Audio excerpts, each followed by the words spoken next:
Hello mga ka-trending! Welcome back to ZK Trend. Donnie literal na napaka-clingy ni Belle na ispata na ganito ang ginawa.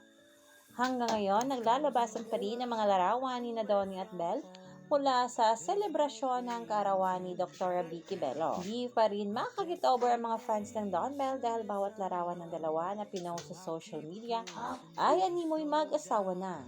Di mapaghiwalay ang dalawa sa naturang event.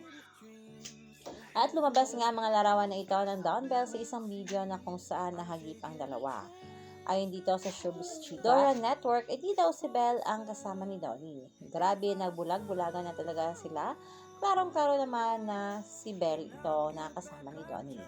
Ito nga ang back na anggulo sa mga larawan na ito ng Don Bell. Kita pa dito na sobrang napakatwingi ni Donnie kay Belle. Literal talaga na what you see is what you get sa dalawa. At taging kay Belle lamang na ganito si Donnie. At mga kabablis, muling nag-post si Baker Tess ng larawan nila ni Kong kasama si Donnie at Belle. Kagad pinuson ito ng mga netizens at napasabi na iba ang glow ngayon ng Don Bell at iba daw talaga kapag Bello babies ka. At ang naturang post ni Baker Tess ay may category daw na mag-asawa. Kilig malala ang mga fans ng Don Bell ng dahil dito.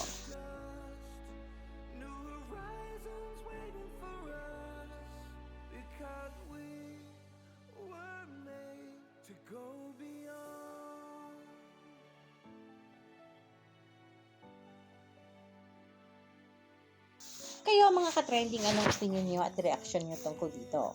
I-comment na. Hanggang dito na lang, maraming salamat sa inyong patuloy na panonood.